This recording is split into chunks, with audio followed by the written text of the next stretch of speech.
Bem-vindos a mais um Europa 28. A união dos mercados de capitais é uma das grandes apostas da Comissão Juncker.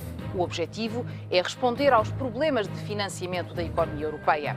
Para as empresas mais pequenas, um mercado de capitais mais relevante e mais líquido poderá ser a solução para as suas dificuldades de acesso a financiamento. A Comissão Europeia quer apresentar um plano de ação já em setembro. A gravidade das crises económicas e financeiras de 2008 e 2011 e a falta de financiamento às empresas levaram a Comissão Europeia a avançar com a união dos mercados de capitais. The goal of CMU is to unlock investment for the long term by linking investors and savers with businesses and growth. A single market for capital will benefit the whole European economy, helping to unlock the capital that is currently frozen and putting it to work to support Europe's businesses, particularly its SMEs and its startups. We want to remove the barriers that stand between investors and investment opportunities. Portugal é um dos países que pode beneficiar desta iniciativa, já que muitas empresas se têm confrontado com dificuldades de acesso ao crédito. E os mercados de capitais podem ser um complemento importante e com grande potencial de crescimento, já que a capitalização do mercado português representa 35% do PIB nacional, segundo os dados de 2013. Mas por que vale a pena caminhar para esta união? Medium-sized companies, the engines of growth in many countries, receive 5 times as much funding from capital markets in the United States as they do in the EU. Or take venture capital markets. If ours were as deep as in the US, as much as 90 billion euros of funds would have been available to finance companies between 2008 and 2013. Mas criar um mercado único de capitais não será tarefa fácil, ainda que a Comissão pretenda apresentar já em setembro um plano de ação com algumas das medidas que podem ser adotadas desde já. Creating a single capital market won't happen overnight. I am ambitious in my vision of what I want to create, but I'm also realistic. Some pressing measures will be taken as soon as possible. Others will come further down the road. Uma forma de contribuir para que o mercado de capitais se torne numa fonte de financiamento mais relevante é rever a diretiva do prospecto, que tornará mais fácil às empresas de maior dimensão levantar capital no mercado ou fazer ofertas públicas. Esta vai ser talvez uma das medidas que vai poder avançar mais rapidamente. São meus convidados Abel Sequeira Ferreira, diretor executivo da Associação de Emitentes, e João Tomás, consultor da Associação Portuguesa de Bancos. A ambos agradeço a vossa presença e começaria já por si. Acha que, tendo em conta que os mercados financeiros têm sido caracterizados como os maus da fita nos últimos anos, dadas as crises financeiras que temos assistido, esta união bancária, esta união do mercado de capitais é possível? Esta união do mercado de capitais é possível e é importante. Na perspectiva das empresas, é particularmente importante porque as empresas têm sido fustigadas ao longo desta última década com uma quantidade de regulação que, de facto, as prende. Há um frenesim regulatório, ou houve um frenesim regulatório por parte da anterior Comissão Europeia, traduzido em dezenas de diretivas, centenas de atos de segundo grau, milhares de páginas que nem as próprias autoridades e reguladores conseguem abarcar, que impede as empresas, sob esse fardo e esse peso burocrático e regulatório, de desenvolverem a sua atividade, a sua estratégia, o seu negócio, criarem emprego e criarem valor. O que esta ideia, este projeto da União dos Mercados de Capitais traz, em primeiro lugar, é uma filosofia de um quadro regulatório mais simples, mais claro, mais flexível e mais adequado. E isso significa que as empresas poderão, por via deste projeto, ficar um pouco mais libertas para criar valor e para contribuir para o crescimento económico. E, portanto, não só nos parece possível que aconteça, como nos parece que é importante que aconteça, designadamente e desde logo por este aspecto de melhor regulação, mais clara, mais simples, porque de facto a regulação que nós temos, que depois se traduz na obrigação de produzir documentos com centenas de páginas que na verdade ninguém lê, não é uma legislação eficiente nem eficaz porque não atinge os seus objetivos, que seriam de promover a estabilidade financeira e de proteger melhor os investidores. Deixa-me agarrar já nesse ponto. Como é que é possível conseguir este ponto de equilíbrio entre a regulação que é necessária para os mercados financeiros e, simultaneamente, a simplicidade para lhes dar alguma eficiência? A questão da regulação é uma questão essencial, conforme referiu o Dr. Abel Ferreira. Nós temos uma situação em que se verifica digamos, um overshooting regulatório nos últimos anos, na sequência da crise financeira internacional. Essa carga regulatória, portanto, foi de tal forma excessiva que a própria Comissão Europeia, o Parlamento e o Conselho já chegaram à conclusão que é necessário efetuar algo para, de alguma forma, atenuar os efeitos nefastos dessa regulação sobre a economia. Atualmente, portanto, é essencial assegurar um quadro regulatório, portanto, adequado, coerente, harmonizado, simples, e a própria Comissão Europeia, muito recentemente, efetuou uma comunicação, agora no passado dia 19 de maio, exatamente sobre o tema da Better Regulation, em que vem, de alguma forma, propor uma série de medidas para a própria Comissão, mas também indicar o que é que o Conselho e o Parlamento Europeu poderiam fazer de forma a melhorar, portanto, com o processo legislativo e o impacto dessas medidas. Esta união de que forma poderia beneficiar Portugal? Pode beneficiar em muito, eu diria, em duas dimensões principais. Depois poderemos ver outras se tivermos tempo. Em primeiro lugar, esta nova filosofia da Comissão Europeia poderá vir a, não temos ainda a certeza que isso vai acontecer, mas poderá vir a, e é desejável que, coloque as empresas no centro das preocupações. A verdade é que estamos a falar sobretudo de legislação e de regulação, e no passado recente, na última década em particular, as empresas nunca foram tidas em conta, em primeiro lugar, no desenho da arquitetura regulatória. Pensou-se sempre, é necessário fazer isto para proteger partes do sistema, é necessário fazer aquilo para proteger os investidores, é necessário fazer mais alguma coisa para assegurar a estabilidade financeira e nunca se pensou, é necessário fazer de uma forma que permita às empresas crescer e, dessa forma, criar emprego. Há aqui uma alteração de filosofia, aparentemente neste sentido, e esse é um primeiro aspecto que, a acontecer, beneficiará, obviamente, as empresas portuguesas e a economia portuguesa, porque são as nossas empresas que têm estado a fazer e que vão continuar a fazer com que a nossa economia possa recuperar e crescer. Por outro lado, nós temos uma situação particularmente frágil no nosso mercado de capitais em Portugal. O mercado não consegue desenvolver-se, não consegue atrair mais empresas para financiamento por essa via e, portanto, é absolutamente indispensável que nós consigamos, de uma forma organizada e planeada, desenvolver o nosso mercado de capitais. A verdade é que não temos conseguido obter esse resultado apenas com os esforços nacionais e pode acontecer que, através deste projeto da União dos Mercados de Capitais, que pretende também desenvolver e incentivar a utilização dos mercados de capitais na própria Europa, pode acontecer que as medidas que daí venham nos ajudem também, nós precisamos dessa ajuda, a tornar o nosso mais dinâmico e mais interessante.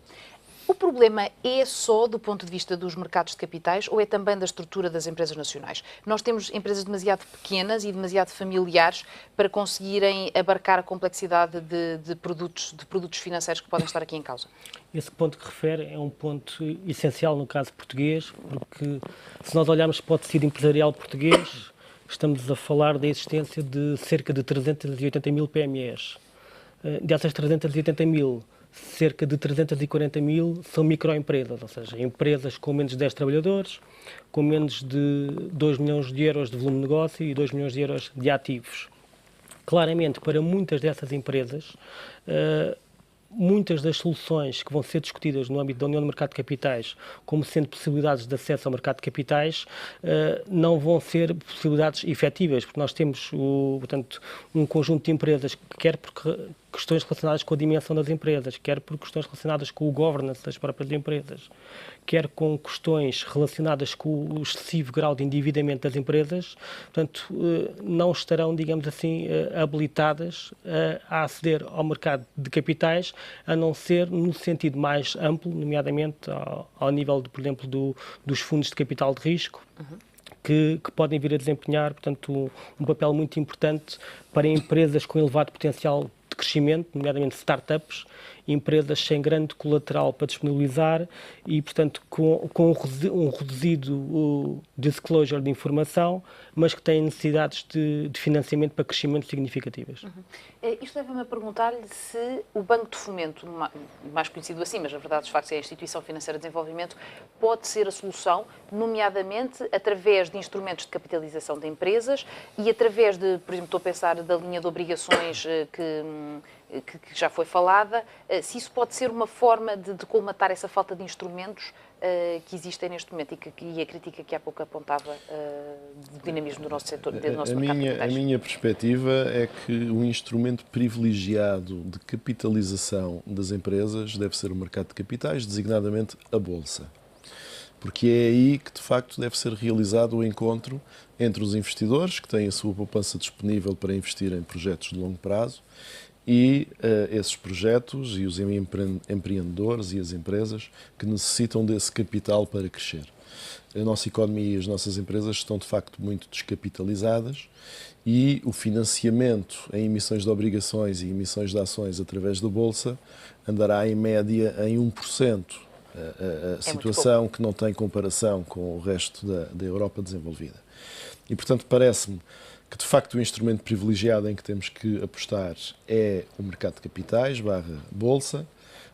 Vários dos aspectos que o João Tomás enunciou são verdadeiros. De facto, é necessário ajudar a preparação das nossas empresas para esse processo de poderem vir financiar-se através do mercado, mas parece-me também igualmente evidente que, à semelhança daquilo que se passa noutros países, a própria Bolsa deve ter a liderança desse processo de ajuda a essas empresas, naturalmente com o apoio de todos nós, os outros que estamos no sistema e que fazemos parte deste ecossistema do mercado de capitais e naturalmente também com o apoio, seja em termos de vontade política, seja em vontade de disponibilização de recursos do próprio Estado.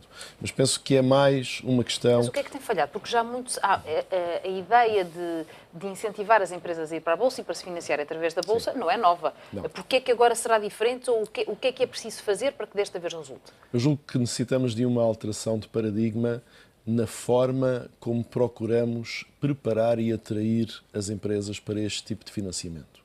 Nós não temos esta cultura nem esta tradição, não temos uma verdadeira cultura de risco em Portugal e, portanto, por um lado, necessitamos de educar, formar, incentivar o lado do investimento e, em particular, o lado do investimento de retalho, que deve ser incentivado, mas, ao mesmo tempo, protegido.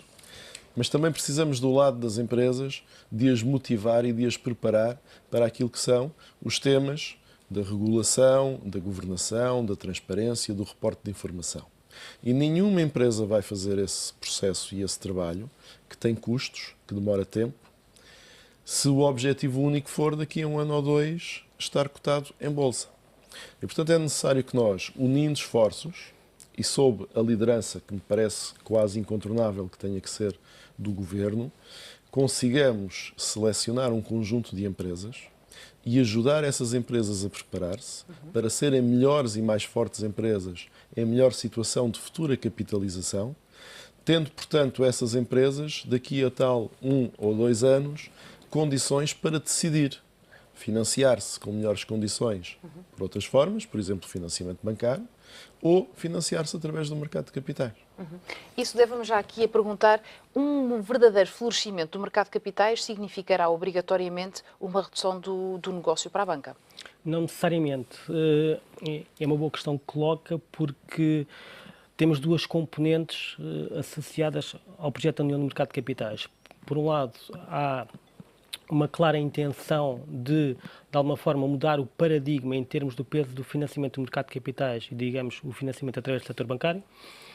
Nós temos uma situação atualmente em que na Europa e em Portugal temos cerca de 3/4 do financiamento das empresas a vir do setor bancário, do crédito bancário, e temos somente 1/4, portanto, que a vir do mercado de capitais, em sentido lato. Enquanto nos Estados Unidos temos exatamente as mesmas percentagens, mas ao contrário.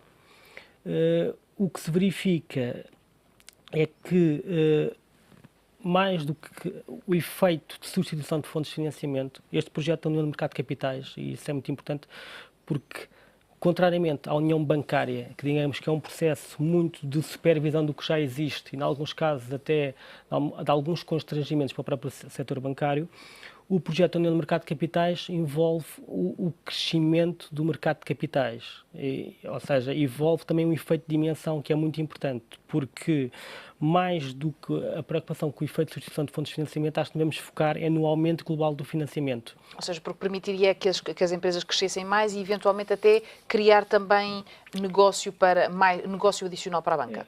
Porque se verificar que temos uma situação em que muitas das empresas estão descapitalizadas, o facto de se poderem capitalizar através do mercado de capitais pode potenciar o financiamento bancário em estágios posteriores. Uhum.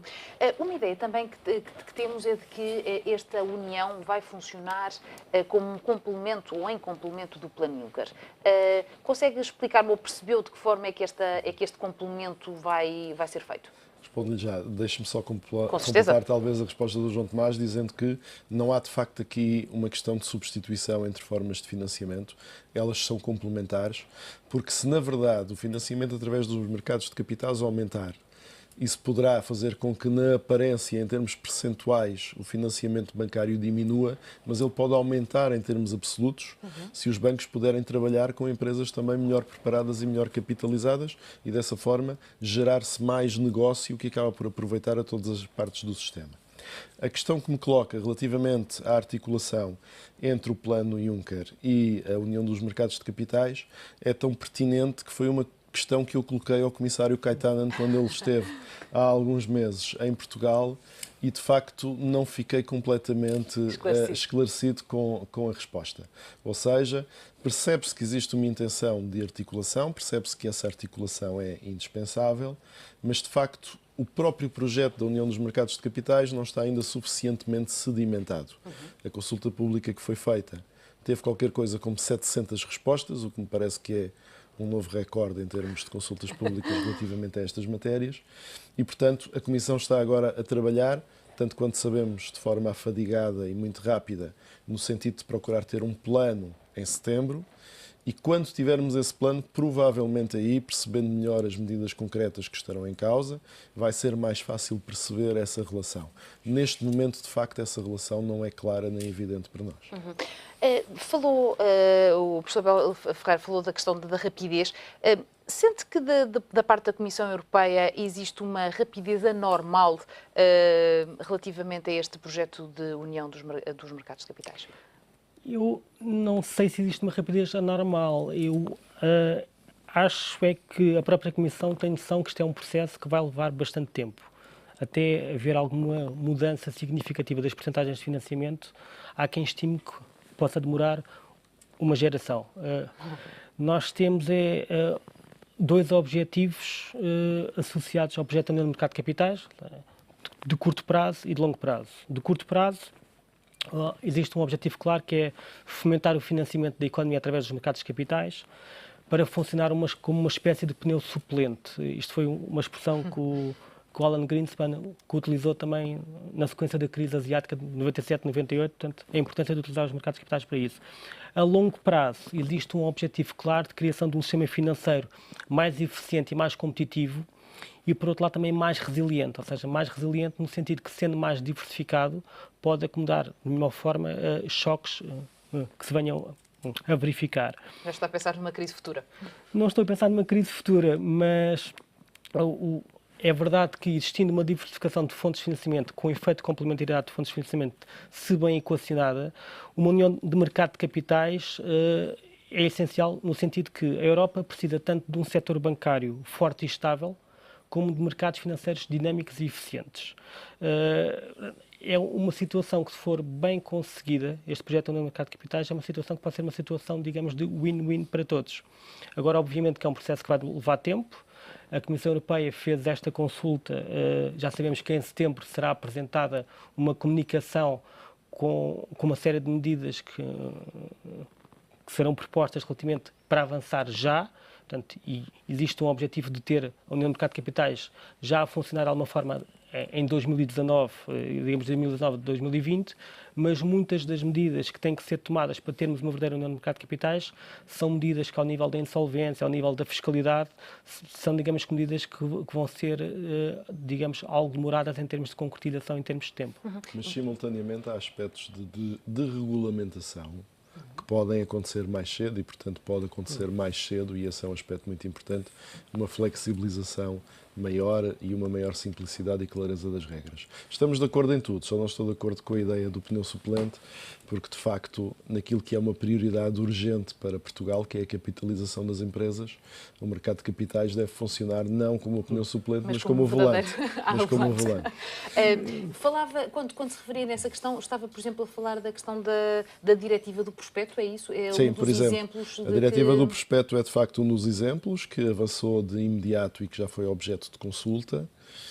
E relativamente à matéria do prospecto, de facto, aquilo que se conclui é que nós hoje, fruto de todo este frenesim e excesso regulatório, vemos serem produzidos prospectos com centenas de páginas que, de facto, ninguém consegue ler. Os investidores de retalho não os leem e os investidores institucionais fazem questão de não os ler e dirigem-se diretamente às empresas e pedem-nos para que as empresas lhes expliquem aquilo que são os aspectos principais da sua estratégia e dos riscos inerentes através de documentos ou de apresentações com 20 páginas. E, portanto, a verdade é que nós temos as empresas, as suas administrações, os seus colaboradores, os seus altos quadros, distraídos da sua atividade e missão principal de criação de valor e de emprego, por causa de aspectos burocráticos e da produção de documentos com centenas ou milhares de páginas que, na verdade, são praticamente inúteis. E esse é um aspecto, é um bom exemplo de um aspecto que, de facto, esperamos que mereça trabalho muito rápido, muito célere, em termos de alterações e de flexibilização desses regimes. Acrescentar a isto apenas que, relativamente às empresas de menor dimensão, esta questão é ainda mais crítica e urgente, porque um dos aspectos que mais afasta as empresas de menor dimensão dos mercados é, de facto, este excesso regulatório, mas é também o peso enorme que depois, em termos de custos, se transmite, quer custos diretos, quer custos indiretos, custos de contexto, relativamente à presença em mercado. Em alguns casos, a vinda de uma empresa de menor dimensão para o mercado pode representar custos de entre 10% a 15% daquilo que é o financiamento que pretende obter. E estes, obviamente, são números que, mais até do que os aspectos culturais, mais até do que os aspectos da estrutura familiar ou não das empresas, constituem muito fortes dissuasores daquilo que é a vontade, que muitas vezes existe, de a empresa se financiar e se capitalizar através do mercado. Há pouco tocou na questão da fiscalidade. É de facto possível pensar na existência de uma união de mercados de capitais sem haver uma base tributária igual em toda a Europa? Ainda antes de irmos à questão da base igual na Europa, acho que há uma questão de fundo que tem que ser suscitada quando se fala do mercado de capitais, que é a proposta de implementação do imposto sobre as transações financeiras. Porque, ao mesmo tempo que temos este projeto ambicioso da criação de uma união do mercado de capitais, temos a decisão de um subconjunto de Estados-membros da UE de implementar um imposto que vai ter efeitos completamente contraditórios aos efeitos pretendidos. Obviamente que iniciativas ao nível da harmonização de taxas de tributação, convergência, mesmo aspectos relacionados com a dupla tributação, a simplificação de obrigações fiscais, são tudo medidas que contribuem em muito para termos uma verdadeira união de mercado de capitais. Mas isso depois também permitiria a uma empresa num determinado país optar por fazer a operação noutro país da União, porque isso permitiria ou deixaria de ser vantajoso fazê-lo? Não, obviamente tudo o que seja tem dois efeitos. Uma questão que tem sempre, existe um forte home bias, no sentido de, tendencialmente, tende a existir, portanto, uma grande proximidade em termos de investimento e decisões de financiamento face à localização. Obviamente que uma harmonização ao nível fiscal, ao nível de plataformas de negociação, permite permite, por um lado, atenuar as vantagens de deslocalização, mas, por outro lado, também facilita a quem o queira fazer podê-lo fazer, porque não é prejudicado por esse facto. Portanto, temos, digamos, duas dimensões nesta questão. Bom, agradeço a ambos a vossa presença. É tempo agora para um curto intervalo. Fique connosco.